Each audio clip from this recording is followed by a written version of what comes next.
Mesdames et messieurs, rebonsoir. Comme promis, nous nous retrouvons pour ce numéro de Noussur, qui sera donc le dernier numéro avant le mois béni de Ramadan. Alors merci à vous de vous joindre à nous. Notre édition ce soir est consacrée, actualité oblige, au discours du président de la République, Mohamed Cheikh El Ghazouani.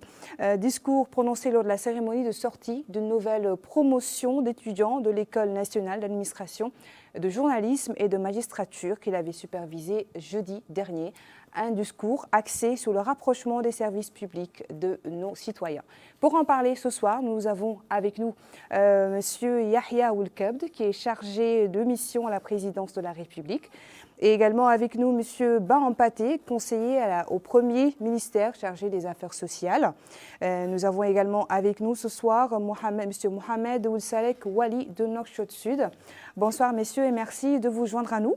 Avant d'entamer ce débat, nous vous invitons, comme chaque zone sûre, de suivre un élément, cette fois-ci axé sur le discours du président de la République par Bokar Baylaba. Dans son discours, le président de la République, M. Mohamed Cheikh El Ghazouani, a déclaré qu'il est temps de mettre fin au déséquilibre et du fonctionnement dont souffre l'administration mauritanienne.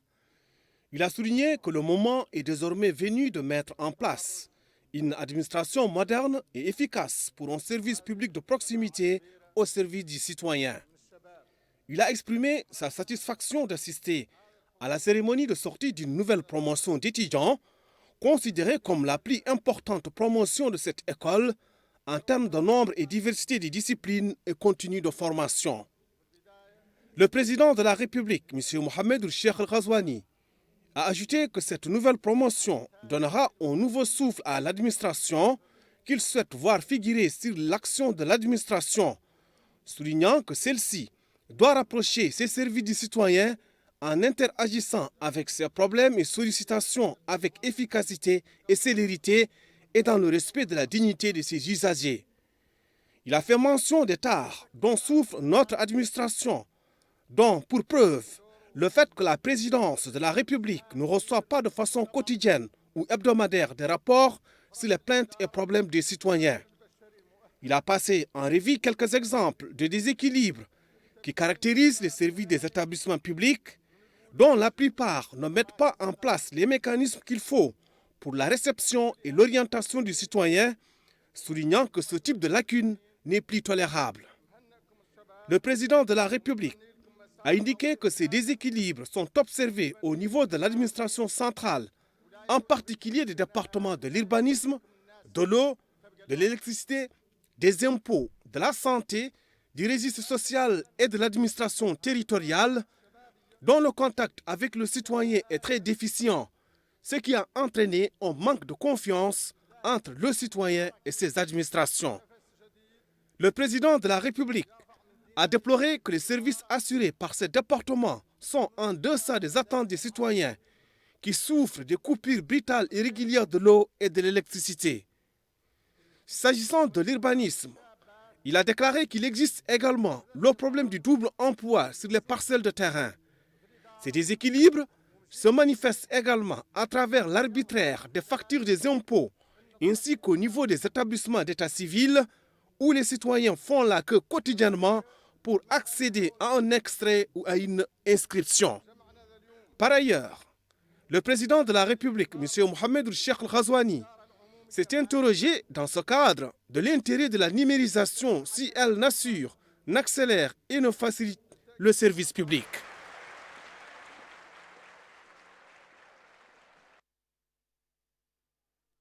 Merci beaucoup à Bokar Baylaba pour cet élément. Alors, Monsieur Oulkebd, monsieur, vous êtes le chargé de mission à la présidence. Parlons un peu du discours du président de la République, essayons de décortiquer un petit peu. Mettre fin au déséquilibre et au laxisme dont souffre l'administration mauritanienne. Qu'est-ce que vous pouvez nous en dire? Merci pour cette triple invitation, parce que c'est ma troisième fois pratiquement en quelques jours. Bon, je crois que ça valait la peine, et ça vaut la peine, parce que le discours est effectivement un discours qui fera date, parce que c'est un discours de rupture, un nouveau style de gouvernance auquel on n'est pas tellement habitué jusqu'ici en tout cas, parce que c'est un style de transparence, de franchise. Et donc, je crois qu'il, ne serait-ce que sur le plan de la forme, déjà, c'est un discours vraiment de rupture par rapport au style habituel auquel on est habitué. Je l'ai dit tantôt que c'est un discours qui est également très pédagogique parce qu'il prend des exemples précis sur la vie quotidienne des citoyens qui touchent l'ensemble du vécu de tout le monde. Et il les illustre par des exemples extrêmement éloquents. Et là, en soi, la démarche en soi est une démarche extrêmement didactique et qui est ponctuée chaque fois qu'on fait le diagnostic, on dit que ce n'est pas tolérable, il vient de le dire, que ce n'est pas faisable, que ce n'est pas acceptable. Donc, c'est un discours, bien qu'il soit assez didactique et très direct, il est aussi ferme. C'est-à-dire que la tonalité est assez ferme et déjà, elle annonce la conclusion, c'est-à-dire que ce n'est pas quelque chose qu'on peut tolérer dans notre administration d'aujourd'hui. Sur le fond, c'est un discours également nouveau par rapport à ce qui existait, parce que tout simplement, on invite l'administration à se départir de ses habitudes, qui deviennent des habitudes tout à fait surannées, et de mettre le citoyen au cœur de son action. Que le citoyen soit en fait un acteur, qu'il soit, au lieu de venir quémander souvent, quémander entre guillemets, les services, qu'il soit plutôt, que l'administration soit son serviteur, donc qu'elle le sert au lieu qu'il lui vienne réclamer des droits qui sont tout à fait banals et qu'il ait un droit d'avoir sans difficulté. La deuxième chose, c'est qu'il parle d'une administration efficace, c'est-à-dire qu'on veut tout simplement que l'administration aboutisse à des résultats précis, que quand on lui demande un service, ce service soit satisfait. Troisièmement, je l'ai évoqué également, que c'est un discours qui appelle à la dépersonnalisation des rapports entre les citoyens et l'administration. Faire une administration véritablement institutionnelle et traiter les citoyens anonymement, sans qu'on ait référence à quelque position que ce soit qu'il doit avoir. Et troisièmement, ou quatrièmement, je pense, plutôt troisièmement, je crois qu'il opte pour une administration moderne. Administration moderne, entendez par là, rompre avec ce qu'on appelle l'administration administrante, c'est-à-dire que ça doit être carrément une administration de développement, qu'elle doit adapter ses outils aux évolutions des mentalités, qu'elle doit agir suivant des objectifs précis et atteindre des résultats, parce que là aussi, je vais revenir peut-être sur ça, mais là aussi, carrément, on opte pour une administration dont l'action doit être globalement dirigée par des objectifs précis et doit aboutir à des résultats précis. Donc, une gestion globalement axée sur les résultats. Quatrièmement, on appelle à plus d'interaction entre les citoyens et l'administration, de telle sorte que l'on doit s'acquérir souvent de leurs problèmes et essayer de les anticiper. Et c'est le rôle justement d'une administration moderne, c'est-à-dire d'anticiper, de prévoir, de prévenir tout ce qui peut arriver. Et évidemment, il y a un focus particulier sur l'administration territoriale, sur lequel sans doute mes collègues vont revenir sur ça. D'accord. Monsieur Ba, qu'est-ce qui fait de ce discours du président de la République un discours de rupture, comme a dit Monsieur Kabd? Merci bien. Je vous remercie. Je pense que ce qui fait de ce discours un discours de rupture, c'est d'abord la tonalité avec laquelle on a entendu son Excellence, Monsieur le Président de la République, se prononcer. Une tonalité ferme qui faisait appel à beaucoup de rigueur. Et aussi l'assistance même qui avait assisté à ce discours, on voyait qu'ils étaient attentifs parce qu'ils voyaient qu'il y avait quelque chose de rupture entre ce qui se passait d'habitude et ce qui se passe maintenant. Mais pour revenir sur ce discours en tant que discours, ce que j'ai pu noter, c'est que le discours de son Excellence, Monsieur le Président de la République, était à 3 points. D'abord, il faut dire, dès qu'il a pris la parole, il a félicité l'École nationale de la magistrature.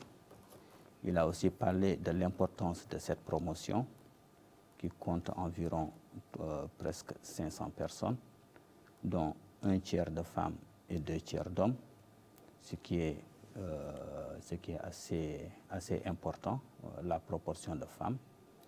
Et aussi surtout que c'était des gens, enfin c'est des étudiants qui vont aller servir particulièrement dans la justice, l'administration centrale, les affaires étrangères, etc.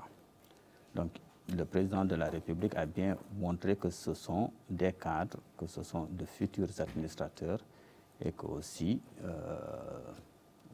c'était extrêmement important. Ça, c'est la première partie, avant que l'on en vienne à ce qui a été proprement dit. La deuxième partie de son discours, il s'est bien prononcé en disant ce qu'il attend de cette promotion. Il a dit que cette promotion, il attend à ce que ce soit des administrateurs qui vont prendre la place qu'il faut et qui vont changer l'administration. Et évidemment, ce qui a retenu l'attention de la plupart des populations, c'est la troisième partie, quand il a parlé des tares de notre administration. C'est une vérité et c'est particulièrement ce dernier point qui fait que c'est un discours de rupture. Il a parlé de l'administration qui est plus ou moins laxiste. Il a parlé des lenteurs administratives au niveau de certains services publics.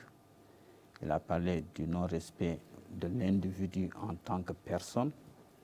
Et aussi, il a parlé de l'administration centrale, des gouverneurs, etc. Donc, c'est ça qui constitue, à proprement parler, un discours de rupture, à mon avis. Dites-nous, M. Mohamedou Salek, qu'est-ce qui pourrait aujourd'hui changer le visage de l'administration telle que nous la connaissons, l'administration mauritanienne, via ce discours? Eh bien, je vous remercie. Je remercie la télévision nationale de nous avoir donné l'occasion de nous appesantir sur ce discours qui est d'une importance capitale pour l'administration et qui constitue en fait un tournant historique pour notre administration. Un tournant historique dans la mesure où il est inhabituel en fait qu'un président de la République fasse des constats de cette nature et de manière aussi publique. Donc c'est inhabituel et c'est en ce sens l'un des autres aspects qui constitue en fait la rupture entre ce qui existait et ce qui devrait venir à l'avenir. Le président de la République a appelé dans ses discours, une observation si vous permettez, a appelé à la mise en place d'une administration de développement au service des citoyens. Une administration qui constitue en fait une rupture totale par rapport à ce que nous avons vu jusqu'à présent en tant qu'administration. Parce qu'en fait, depuis l'indépendance, nous avons connu une administration dont les tares ont été soulevés par les uns et les autres, une administration laxiste, une administration qui ne se préoccupe pas des besoins des citoyens, une administration qui, en définitive, a perdu la confiance du citoyen. Donc il s'agit aujourd'hui, en fait, de cultiver cette confiance et de rompre avec ce qui existait jusqu'à présent. Et je pense qu'il s'agit là d'un tournant tout à fait historique, d'un tournant important. Et je pense que les jours à venir nous ferons observer qu'il s'agit réellement d'une volonté de mettre en place une administration tout à fait nouvelle, une administration qui est en rupture totale avec celle que nous avons connue jusqu'à présent. Monsieur Louali, on est bien d'accord, c'est un discours assez poignant, mais qu'est-ce qui peut faire aujourd'hui, disons le plan d'action, qui peut faire aujourd'hui que ce discours ne soit pas que des mots, mais un point fort sur la table que le président de la République a tapé pour que l'administration change totalement? La première chose, c'est que d'abord, il s'agit de remarques, il s'agit d'observations faites par son Excellence le Président de la République. Ça veut dire qu'il s'agit d'observations faites à l'administration par la plus haute autorité de l'administration administrative au sein de ces pays. La deuxième chose, c'est qu'il s'agit d'observations objectives, il s'agit d'observations que tous les citoyens ressentent, il s'agit d'observations que nous pouvons dire qu'il s'agit d'observations qui viennent du très fond des citoyens mauritaniens. Donc, il s'agit pour nous, en fait, en tant qu'autorité, en tant que responsable, d'observations qui, à l'avenir, et nous allons le voir dans la suite, qu'à l'avenir, l'administration va profondément changer de visage et d'attitude envers les citoyens. Alors, Monsieur Oulkeb, changer de visage et d'attitude pour les citoyens. Le mécanisme aujourd'hui, quel mécanisme vraiment la présidence ou même les autres autorités du pays, l'État aujourd'hui, l'administration, quels sont les mécanismes qui ont été mis en place ou qui vont être mis en place pour vraiment changer le visage de l'administration en Mauritanie sur tous les plans? D'abord, le discours est très clair, on l'a dit. C'est-à-dire que si le diagnostic est clair déjà, les solutions vont d'elles-mêmes. Mais on a commencé déjà à ressentir les effets. Parce que déjà, certaines administrations font des plans d'action pour pouvoir matérialiser tout ça. Ça, c'est d'une part. D'autre part, vous savez bien qu'il y a un plan d'action gouvernemental global et le gouvernement vient, il y a 2 semaines, je crois, d'adopter un plan dans ce sens-là qui vise justement à moderniser l'action de l'administration et qui vise, ça s'appelle plan INSAF, équité sociale, donc qui vise justement à changer ou essayer de changer notre mode de pensée, mais notre aussi mode d'action vis-à-vis des citoyens. Vous savez, l'enjeu, c'est quoi? L'enjeu, c'est que l'administration sente quels sont les piliers, les pins dorsales de l'action publique, globalement. Et que, d'autre part, elle sache qu'elle sera évaluée sur une chose simple, la satisfaction du citoyen. Il faut que le citoyen sentent satisfaits. Et désormais, il y va finalement de ces résultats et peut-être, le président l'a dit, et il l'a dit de manière assez claire, que désormais le changement, il faut qu'on l'accompagne. Si on ne l'accompagne pas, tout simplement qu'on n'a pas sa place, ça veut dire quoi? Ça veut dire qu'il y a un changement majeur qui est là, qui demande de nouveaux modes de pensée, de nouveaux modes d'action, et qui demande à ce qu'on s'y adapte. Vous savez, dans ce cadre, il y a d'abord l'accueil des citoyens, qui doit totalement changer. On a commencé à mettre en place déjà des guichets pour accueillir les citoyens, mais on a dit que ça doit être généralisé, et ça doit aussi avoir une consistance beaucoup plus palpable sur le fond. Oui, justement, une consistance palpable. Des mécanismes aujourd'hui pour mesurer justement le degré de satisfaction de ces usagers, des citoyens. Pour mesurer les usagers, il faut que, tout simplement, tout d'abord, on fasse moins de recours aux échelons supérieurs, donc l'on dégrossisse un peu les plaintes qu'il y a ici ou là. Deuxièmement, ça c'est des moyens pour mesurer qui sont connus, des enquêtes qui se font auprès de l'opinion publique, par exemple qu'il y ait moins de ruptures d'électricité dans des moments qui sont inopportuns ou aussi par des manières qui sont un peu chevaleresques, pas tout à fait, qui ne font pas beaucoup d'égards aux citoyens. Donc, mais aussi, tout simplement, il y a un moyen d'évaluation qui est simple, que l'administration atteigne le résultat qu'on attend d'elle, qu'elle les atteigne, parce que chaque administration a pratiquement un plan d'action, qu'elle atteigne ces résultats-là. Et ces résultats visent globalement, c'est quoi? Elles visent, au bout du compte, la satisfaction des citoyens, mais à travers un changement de qualité, un changement de la qualité du service public. Il faut vraiment une révolution au niveau du service public. Et là, ça demande toute une organisation, ça demande qu'on s'organise, ça demande qu'on fasse des plans d'action et qu'on se fixe des objectifs clairs. Ça demande qu'on ait des indicateurs qui soient mesurables et qui puissent permettre de s'assurer que ça a été fait convenablement. Et ça demande tout simplement de revenir aux fondamentaux, c'est-à-dire que le service public, il est connu, il faut qu'il soit continu, qu'il soit de qualité, qu'il soit équitable, et ainsi de suite. Et là, je crois qu'il faut également s'adapter à ça, que la numérisation dont on a parlé serve justement à rapprocher l'administration de l'usager. Le président a parlé également de la proximité. Et il faut qu'il y ait des services de plus en plus de proximité, qu'il y ait l'administration territoriale se rapproche de plus en plus des administrés, qu'elle organise des tournées pour s'enquérir de la situation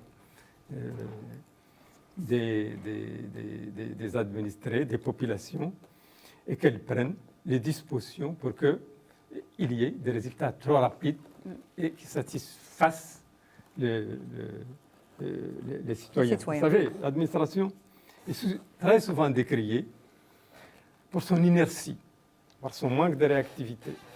Sa lenteur. Elle est procédurière. Son indifférence, des fois. Voilà, son indifférence, elle est procédurière et tout, extrêmement procédurière, tellement qu'elle observe beaucoup plus, elle est plus attentive à la forme qu'au fond. Le fond, c'est quoi? C'est tout simplement d'atteindre le résultat pour lequel on a été créé. Vous savez, il y a, là, on va s'étaler là-dessus, mais il y a ce qu'on appelle les fonctions principales de l'administration et les fonctions auxiliaires. La fonction principale, c'est la fonction pour laquelle toute administration a été créée. L'enseignement, c'est l'administration le ministère de l'enseignement est créé, par exemple, pour dispenser un enseignement de qualité. Ça, c'est sa mission principale. Si je prends l'agriculture, il est créé justement pour moderniser l'agriculture, pour qu'il y ait de valeur ajoutée plus importante de l'agriculture et que cela se répercute sur le niveau de vie des citoyens. Mais l'administration auxiliaire, disons, la fonction auxiliaire en revanche, c'est l'administration de support. Donc, je vais en venir au fait que ce qui importe pour l'administration, c'est justement de se concentrer sur ses missions principales. Sur ces missions principales pour laquelle tout ministère, toute administration a été créée, celle tout simplement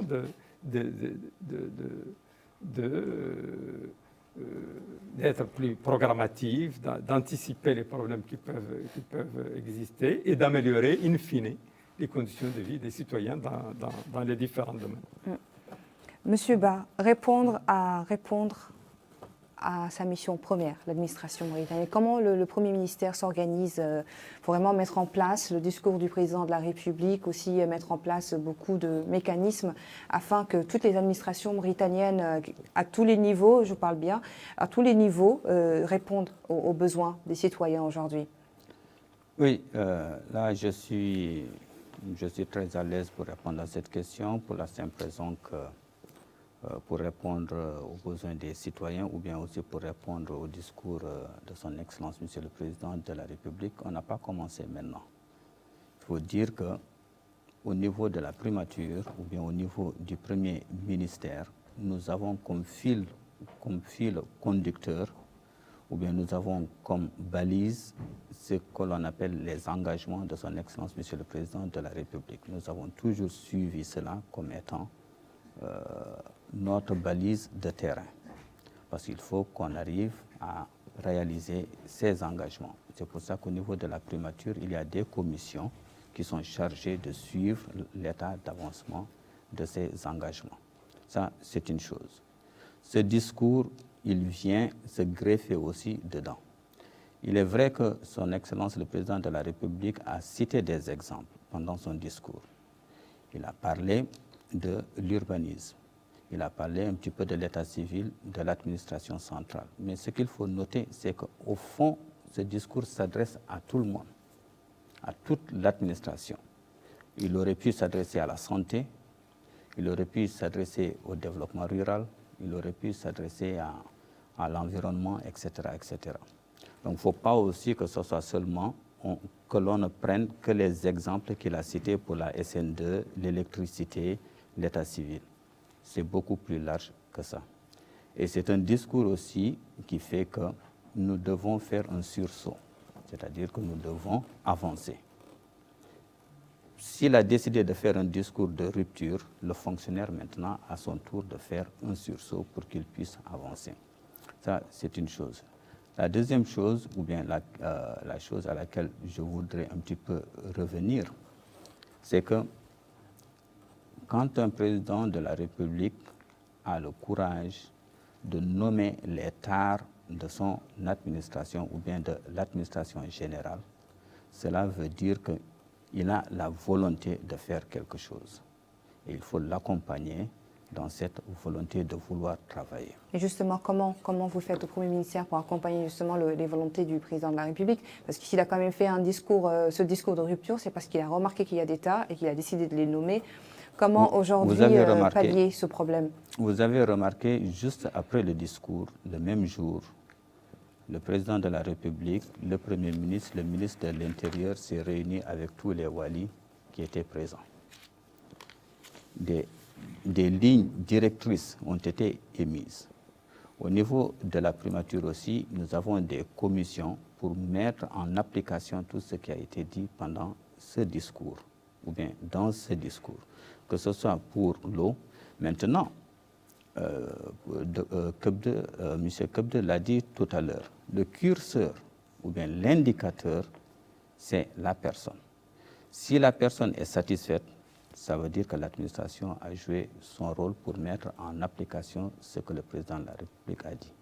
Si l'individu ou bien la personne ou le citoyen n'est pas satisfait, cela veut dire qu'il y a un problème quelque part. Et attendons de voir, le discours n'a eu lieu que le 24 mars. Nous sommes aujourd'hui le 28 mars. Vous avez déjà vu, et vous l'avez présenté dans votre journal télévisé tout à l'heure, vous avez vu que le ministre de l'Intérieur s'est réuni avec la plupart des autorités de son département. Attendons de voir, vous allez voir, les applications ou bien les feuilles de route seront mises en place. Et ce qui est le plus important, si vous reprenez par exemple l'exemple du ministère de la Santé,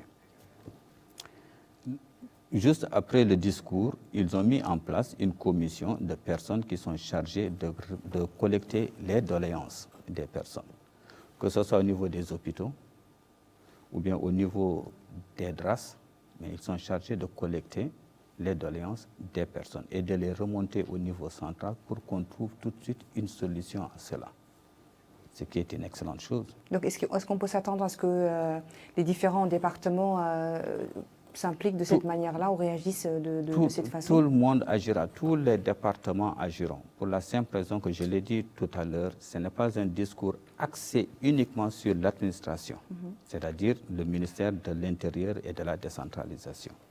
C'est axé aussi au niveau de la justice, c'est axé aussi au niveau de l'environnement, c'est axé aussi au niveau de l'enseignement. C'est-à-dire que ce n'est pas seulement quelque chose qui a ciblé la SN2, la Sonalec et l'environnement et l'administration centrale. Ça cible tout le monde. Et évidemment, dans les jours à venir, tous les départements ministériels s'activeront pour mettre en application ce qui a été dit. Et la première application, la plus importante, le président de la République l'a dit, il faut qu'on mette en place dans les services ou dans les départements des services qui collectent les doléances. On ne peut plus laisser, même quand vous ouvrez, même quand vous achetez un journal, vous voyez toujours lettre à son Excellence, Monsieur le Président de la République, et quand vous lisez, c'est soit deux personnes qui ne s'entendent pas, deux voisins, on a volé ma voiture, etc. Ces genres de choses doivent être réglés au niveau des ministères ou des services dans ces ministères. Il ne faut pas que ça remonte tout le temps à la présidence. C'est des dossiers qui ne doivent pas aller à la présidence. Le système de naturalisation, on a des personnes qui sont mariées à d'autres, à des Mauritaniens qui ont fait plusieurs années, qui normalement peuvent postuler à avoir la nationalité mauritanienne. On ne peut plus continuer à ce que ces dossiers atterrissent au niveau de la présidence. Si nous avons des services, le ministère de l'Intérieur, le ministère de la Justice, ces dossiers, par exemple, doivent être traités là-bas. On ne peut pas dire que, oui, on les achemine tout le temps à la présidence. c'est comme ça qu'il faut lire et c'est comme ça qu'il faut entendre le discours. Moi, ma question, c'est président. est-ce que maintenant, au niveau des différents départements, est-ce qu'il y a un mécanisme sûr qui est là vraiment pour accueillir justement les doléances des populations et qui feront le nécessaire pour justement répondre à ces populations pour éviter que ça remonte plus haut, soit réglé au niveau justement de ces départements-là? Je vous ai donné l'exemple du ministère de la Santé. Je vous ai plus ou moins aussi donné l'exemple du ministère de l'Intérieur avec ses walis qui sont chargés de collecter ces données ou de régler les problèmes qu'ils sont capables de régler sur place, surtout les problèmes de terre. Il en va de même normalement pour les autres départements ministériels. Je n'ai pas tous les départements ministériels qui ont déjà mis en place ce système de collecte de doléances. Mais très certainement, ils vont suivre le pas. Alors, Monsieur le Wali, quel est le résultat justement aujourd'hui de cette rencontre avec le ministère de l'Intérieur et la décentralisation aujourd'hui au sortir de cette réunion? Qu'est-ce que vous pouvez nous en dire? Moi, avant de vous parler des résultats des différentes réunions d'ailleurs que nous avons, que les Wali ont eu avec les différents membres du gouvernement, je voudrais m'arrêter sur deux remarques fondamentales qui découlent en fait du discours de son Excellence le président de la République. La première remarque, c'est que le président a demandé ou a mentionné que l'administration manque de proximité par rapport aux citoyens. La deuxième remarque, c'est que le citoyen n'a plus confiance en l'administration. Ce sont les deux éléments clés du discours sur lesquels je pense qu'il faut bien s'appesantir un tout petit peu. Je pense que la clé ou l'élément central de ce discours, la volonté de son Excellence, le Président de la République, c'est de créer un cadre d'une administration de proximité par rapport aux citoyens. Et le deuxième élément, c'est que l'administration doit cultiver la confiance envers le citoyen. Le citoyen doit reprendre confiance en cette administration. Parce que si aujourd'hui, comme il le souligne, tous les problèmes remontent au plus haut niveau de l'administration, son Excellence le Président de la République, c'est qu'il y a un problème de confiance entre l'administration et les usagers. Donc il faut créer cette confiance. Cette confiance va se créer par rapport aux citoyens, par rapport à un certain nombre d'éléments.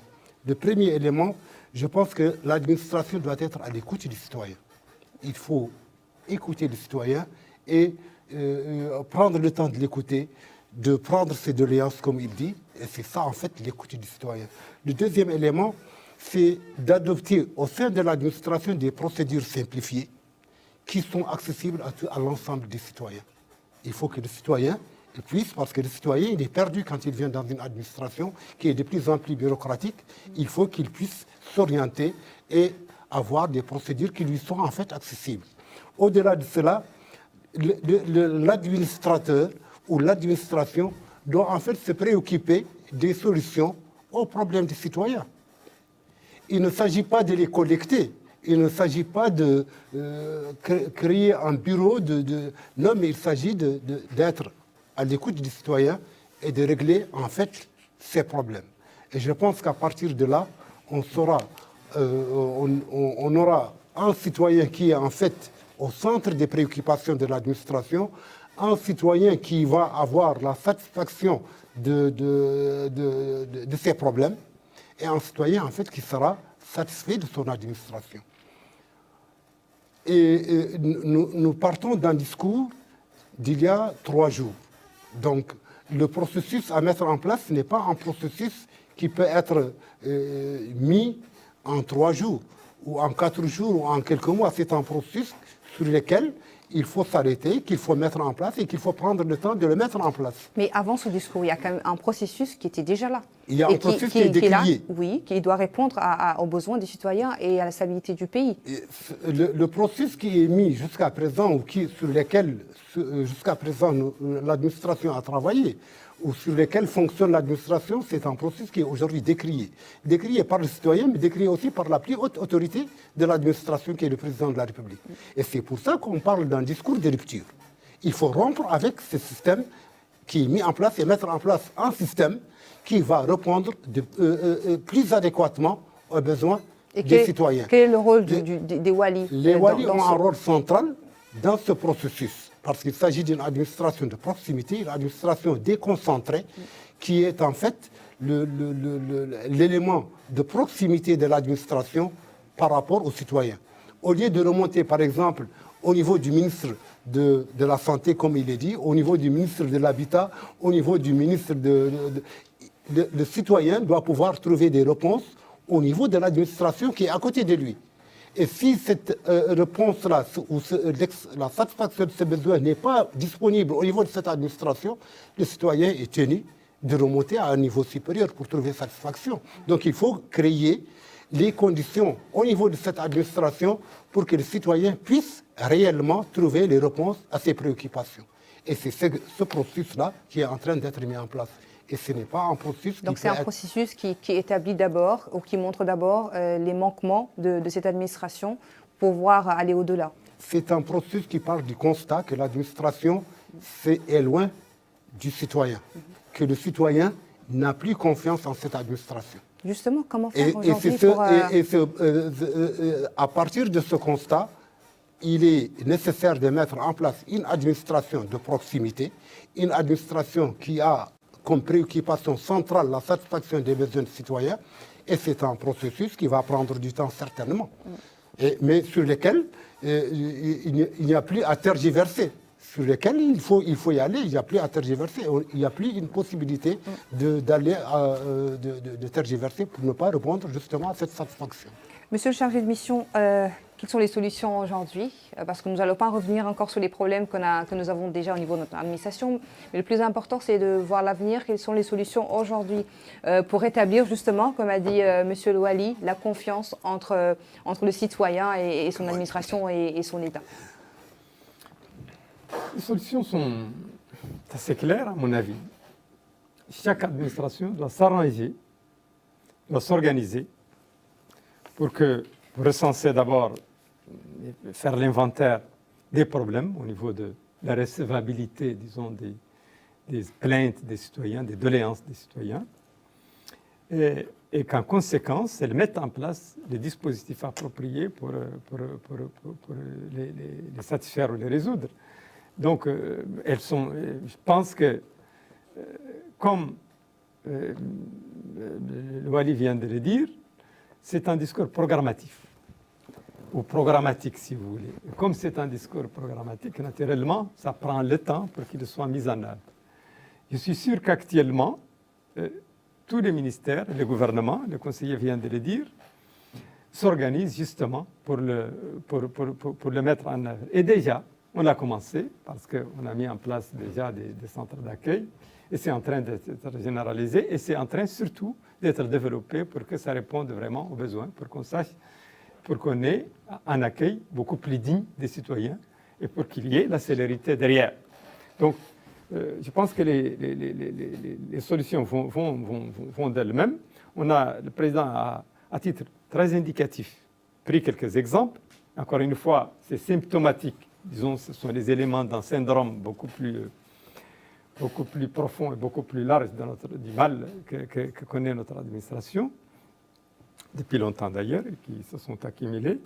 Donc, ce n'est pas seulement le propre de quelques administrations, c'est quasiment dans toutes les administrations. Nous parlons de toutes les administrations. Et donc, comme c'est toutes les administrations, il y a déjà un plan d'action qui est pratiquement retracé par le président lui-même et qui a fixé le cap, qui a dit, voilà, moi je veux aboutir à ces objectifs-là. Et chaque administration maintenant se démène pour pouvoir le concrétiser dans des trucs, disons, des actions précises. Donc, l'essentiel est qu'il y a un changement de paradigme, parce que ce n'était pas le style habituel, ce n'était pas les habitudes auxquelles on est habitué depuis très, très longtemps de l'administration.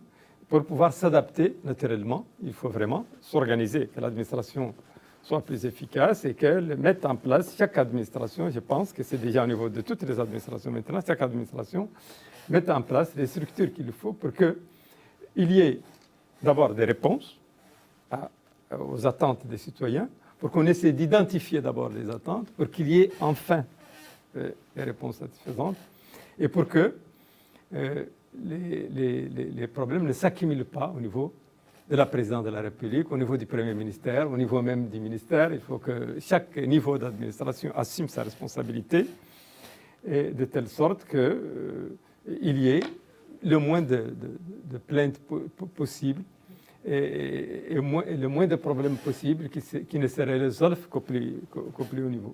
Donc, je pense que là-dessus, la dynamique commence déjà. Il y a déjà une dynamique qui s'annonce et qui s'est illustrée par les exemples. Justement, parlant de la dynamique et de l'adrénaline du discours, vraiment, qui est très poignant. Comment aujourd'hui, au niveau de la présidence, des mesures qui ont été prises pour que justement cette adrénaline ou cette dynamique ne redescende après quelques mois? Ah mais non. Écoute, quand le président donne des indications comme celle-là, des orientations comme celle-là, c'est trop sérieux pour être pris à la légère comme ça. Ça doit être porté par tout le monde. La présidente a donné, et c'est son rôle, a donné l'impulsion qu'il faut, a fixé les objectifs qu'il faut. Et évidemment, on sait que chaque ministère, pas seulement chaque ministère, mais chaque niveau d'administration, quel qu'il soit, ça peut être des administrations de mission, sont obligés de rendre compte. Là aussi, c'est un concept qui est nouveau parce que, à travers la conclusion du discours, déjà, on sent que l'administration, désormais, est tenue de rendre compte. C'est-à-dire qu'il y a la redevabilité qui s'institutionnalise et qui s'inscrit dans nos habitudes. Ce n'était pas totalement le cas. Soit, dans vos services, on constate des améliorations très claires dans soit, tout simplement, que vous ne pouvez pas accompagner les changements.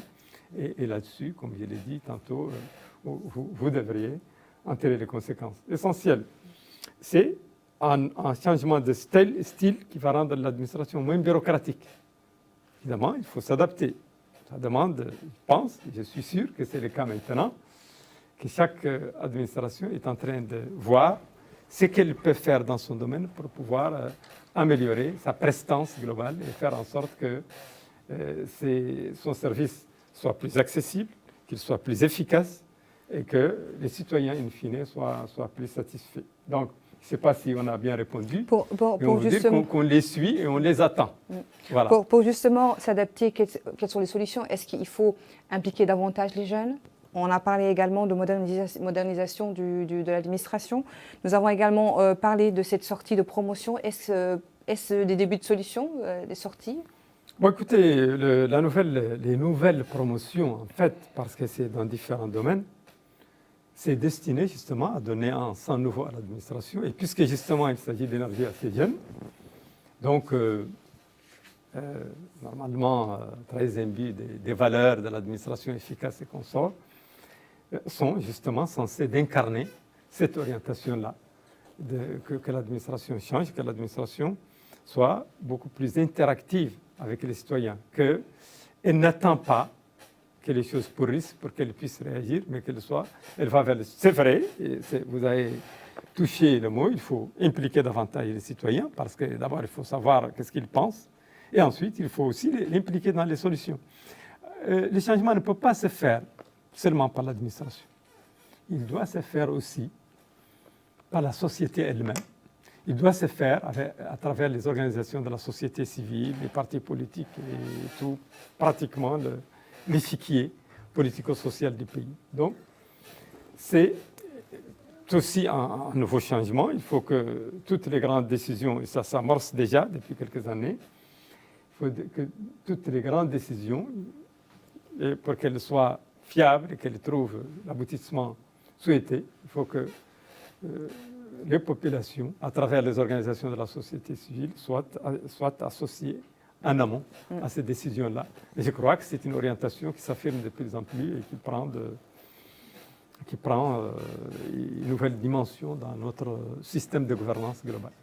Aboutir à des solutions, M. Ba, l'implication des jeunes via la nouvelle administration du 109, la promotion, de cette sortie de promotion et la numérisation et la modernisation de l'administration. Oui, impliquer des jeunes, mais ce qu'il faudrait aussi que l'on dise, c'est que quand le président de la République énumère quelques griefs à l'endroit de la fonction publique, à l'endroit de l'administration, En fait, en réalité, c'est qu'il veut remettre l'homme au centre de tout, puisque c'est l'homme qui gère cette administration. Ce n'est pas géré par d'autres outils.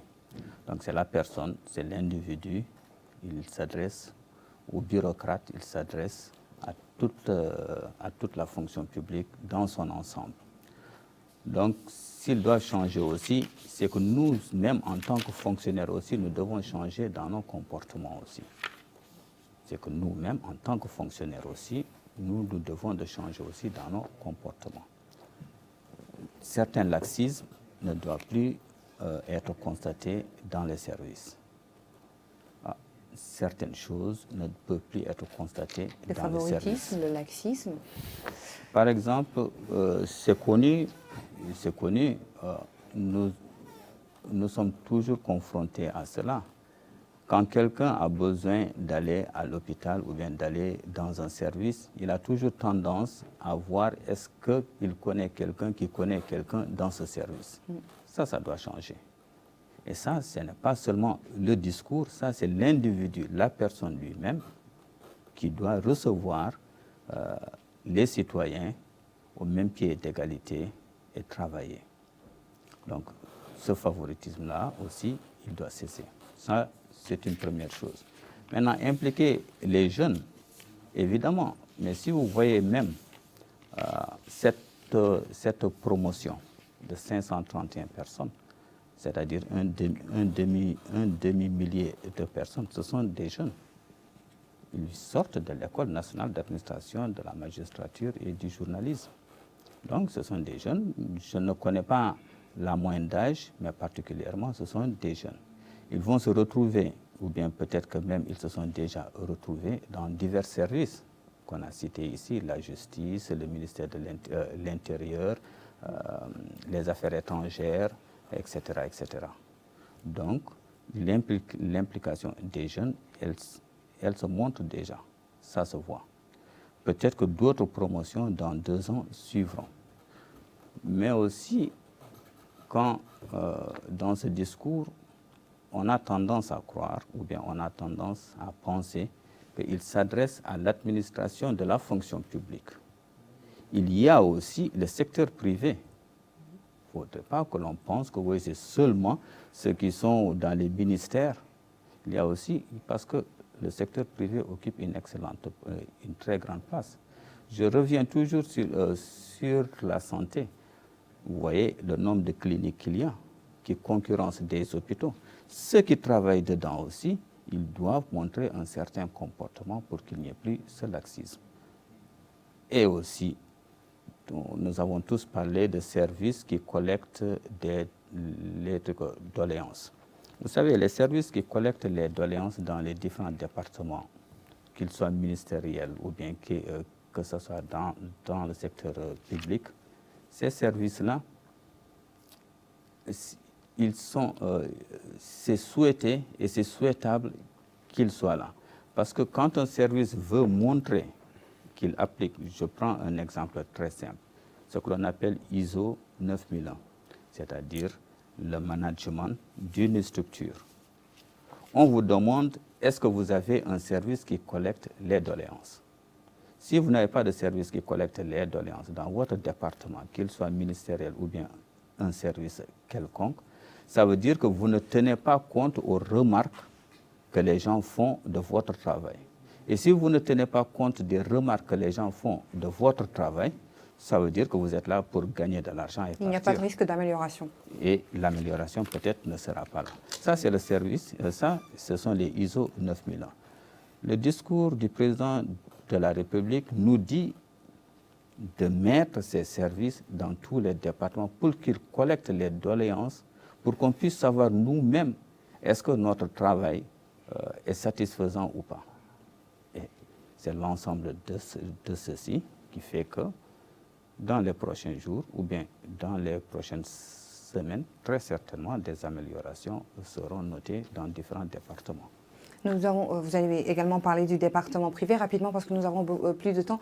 Le secteur privé, comment aujourd'hui aussi le secteur privé doit répondre à l'attente des citoyens? Parce que nous remarquons dans les hôpitaux par exemple, les cliniques, c'est plutôt l'appât du gain. C'est vraiment, il y a aussi, les citoyens se plaignent, ils viennent à la clinique, s'ils n'ont pas les moyens, ils ne sont pas accueillis comme il faut. Donc vraiment, et d'autres secteurs aussi. Oui, mais il ne faudrait pas sauter aussi sur l'occasion parce que j'ai donné l'exemple des cliniques. Oui, c'est juste un exemple. Ce n'est pas l'objet de notre rencontre aujourd'hui.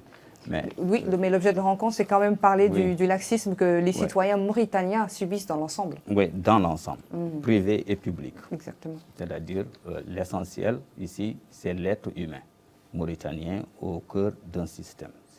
C'est de cela que l'on parle aujourd'hui. Maintenant, le secteur privé, oui, mais le secteur privé, il est large. On a aujourd'hui des unités de production ou de transformation. On a je ne peux pas citer, parce que si je cite, peut-être que ceux qui sont dans ce secteur, ils vont penser qu'ils sont visés. Il n'est pas question de citer, mais juste aujourd'hui, que chacun, que ce soit la population, que ce soit les services qu'on peut leur offrir, que chacun sache vraiment aujourd'hui où il en est. Oui, mais ils peuvent savoir où ils en sont. Eux-mêmes, ils vont voir l'amélioration qui sera fournie par le service. À travers le service, ils vont juger. Et en jugeant, s'ils jugent que c'est satisfaisant ou bien qu'il y a une amélioration, ils sauront que ce discours a porté ses fruits. Et c'est à nous maintenant, travailleurs, de voir comment on va satisfaire ces besoins. Alors un dernier mot, que ce soit privé ou public. Avant de clôturer, on va faire un tour de temps rapide pour une dernière phrase, un dernier mot à adresser aujourd'hui aux citoyens, aujourd'hui pour qu'ils soient rassurés vraiment de vraiment l'impact de ce discours et des mesures qui seront prises. L'impact de ce discours, c'est que d'abord, tous les Mauritaniens ne s'attendaient pas à ce qu'il y ait ce discours, parce qu'ils sont habitués depuis de longues années à entendre autre chose. Ce discours de rupture a fait qu'ils ont ouvert les yeux et ils se disent que très certainement, dans les jours à venir ou dans les mois à venir, le service qui leur sera offert sera beaucoup meilleur que le service précédent. Ça, c'est déjà une attente, mais sous forme d'impact positif dans les jours ou dans les semaines à venir. Maintenant, ça sera dans les administrations, à tous les niveaux, c'est à eux de voir comment ils vont mettre en œuvre ou bien en application ceci. J'ai donné tout à l'heure l'exemple de certains départements, mais très certainement, il en existe d'autres qui ont déjà commencé à mettre en œuvre ceci. Monsieur Louali? Bon, moi, je ne veux pas me plaindre, mais j'ai l'impression que... Plaignez-vous. que le temps ne m'a pas été donné d'approfondir un tout petit peu certaines réflexions. Mais il y a une préoccupation quand même sur laquelle je voudrais revenir. C'est qu'il faut contextualiser un peu le discours du président de la République, son Excellence, et essayer de voir quel est l'objectif ultime de ce discours, en fait. Le discours, c'est de mettre en place, l'objectif ultime, c'est la mise en place d'un état de droit dans lequel le citoyen est la préoccupation centrale et dans lequel le citoyen joue un rôle central. Ça veut dire quoi? Ça veut dire que le citoyen, on en a parlé, mais on n'a pas évoqué le rôle qu'il peut jouer dans ce nouveau dispositif. Le citoyen, c'est lui, en fait, qui est la clé, je veux dire, l'élément central de ce nouveau dispositif qui va être mis en place et qui va être mis en place dans le processus que nous voulons envisager. Et il faut que le citoyen soit en mesure réellement de remplir cette mission qui est la sienne, parce que c'est lui, en fait, qui sera le thermomètre de cette nouvelle administration que nous allons mettre en place. Est-ce qu'elle est satisfaisante pour lui? Est-ce qu'elle ne l'est pas? Est-ce qu'elle est proche? Est-ce qu'il va continuer à se plaindre? Est-ce qu'il va être satisfait? C'est le citoyen qui est en fait le rôle central, qui est en fait l'élément central de ce nouveau dispositif. Et je pense que nous ne devrons pas perdre de vue que l'objectif ultime de son Excellence le Président de la République, c'est que le cadre dans lequel va fonctionner cette administration, c'est l'état de droit, où le citoyen recouvre l'ensemble de ses droits, où il peut prétendre à l'ensemble des services de l'administration. C'est ce que je peux dire en termes de conclusion. Merci, Monsieur Wali. Bon, alors, ce que je voulais que je vous dise, je pense que les choses sont maintenant claires. C'est un discours qu'on nous a dit fondateur. Donc, vraiment, il fonde un nouveau système de pensée de l'administration. Cela va impliquer tout un changement psychologique, ça a été dit, de l'administration elle-même. Donc, une vraie introspection de l'administration pour qu'elle sache s'accommoder des nouvelles orientations et en même temps, du citoyen aussi, qu'il sache désormais que l'administration est à son service et qu'il doit être extrêmement attentif à toutes les failles et essayer justement de la juger en conséquence. Donc, et ça dit tout, en fait, de l'espoir qu'on a à l'administration. Que l'administration est vraiment le levier de tout changement social qu'on va opérer, tout changement économique. Elle est quand même l'instrument majeur de réalisation des politiques publiques et par conséquent, comme elle a toute cette position centrale-là, elle doit changer. Elle doit changer par ses outils, ses instruments, ses procédures, pour qu'elle puisse s'adapter au nouveau contexte. Sinon, elle n'accompagne pas. Les citoyens, dans un état de droit, on est obligé que chacun doit jouer son rôle. Oui, il a parlé de l'état de droit, de la démocratie. Chacun doit jouer son rôle et doit savoir que tout est régi par la loi et chacun doit s'y retrouver, c'est-à-dire aussi bien les citoyens que l'administration elle-même. Eh bien, merci beaucoup, M. Yahya Oulkebs. Je rappelle que vous êtes le chargé de mission à la présidence de la République. Merci également à vous, M. Ba Ampatié, conseiller au Premier ministère chargé des affaires sociales. Merci également de nous avoir accompagnés ce soir, M. Mohamed Ould-Saleh, qui est le wali de Nouakchott Sud. Merci à vous, chers téléspectateurs, de nous avoir suivis. Alors, Zoom Sur reprendra, Inch'Allah, après le mois béni de Ramadan. D'ici là, portez-vous bien et à la semaine prochaine pour le journal.